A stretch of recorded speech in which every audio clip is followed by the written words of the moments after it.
Bonjour, aujourd'hui j'aimerais vous parler d'un phénomène qui est le phénomène du non. Des trois lettres en fait, N-O-N, ou OUI, mais on va parler de N-O-N, de non, qui est aujourd'hui un facteur, en fait dans notre inconscient, dès qu'on a un an, c'est comme si on avait pris une porte blindée en pleine tête, ce qui veut dire qu'on n'a plus envie d'avancer. On n'a plus envie d'aller de l'avant parce qu'on se dit que si on nous a dit non là, je dois passer par un autre chemin. Eh ben, il n'y a rien de plus faux. Il n'y a rien de plus faux. C'est-à-dire que les gens, quand ils vous disent non, c'est qu'ils vous disent non, mais ils ne vous donnent pas la suite. J'en sais pas assez, c'est pas pour tout de suite, je vais réfléchir, c'est pas pour le moment, je vais en parler à. Mais souvent, les personnes, et c'est quasiment à tous les coups, les gens s'arrêtent sur un non. Non, vous devez simplement poser une seule et unique question, en fait, après le non, où un seul et unique mot doit intervenir, c'est le mot « pourquoi ». Pourquoi? Ce mot-là, en fait, est une ouverture, en fait. C'est-à-dire que ça vous donne des clés supplémentaires. Quand on vous dit « non, je ne suis pas intéressé », on vous dit « pourquoi » ? Ben parce que je vais en parler à quelqu'un. Pourquoi? Parce que je veux réfléchir. Pourquoi? Parce que… Et en fait, vous allez avoir la raison, une des raisons, qui soit une vraie ou une fausse raison.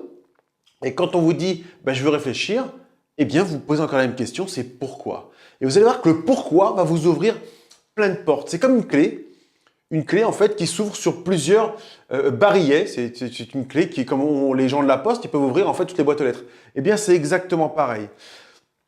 Les gens qui vous disent non, quand ils vous disent c'est pour l'année prochaine, très bien. Eh bien, l'année prochaine, je note, je vais les rappeler l'année prochaine. Je vais les rappeler en 3 mois, dans 6 mois, dans 9 mois. Mais je vais les rappeler. La seule chose, c'est que souvent, quand on vous dit non, vous le prenez pour vous. Alors, vous avez en partie raison. Quand on vous dit non, vous devriez remercier les gens, les personnes qui vous disent non. C'est simplement que vous leur avez mal expliqué, vous leur avez donné de mauvaises informations, vous êtes passé au mauvais moment. Vous devez simplement vous dire qu'à chaque fois qu'on vous dit non, c'est une forme d'apprentissage. C'est une forme de… Il faut retenir ça comme je m'y suis mal pris, je vais m'améliorer. Et plus vous vous rendrez compte que vous vous améliorez, moins vous aurez de non. Et plus vous aurez de oui. On dit que chaque non rapproche du oui.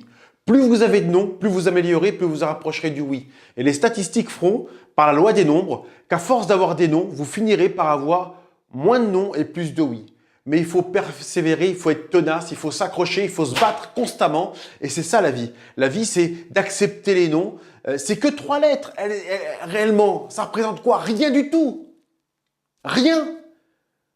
On peut garder le sourire en ayant un non.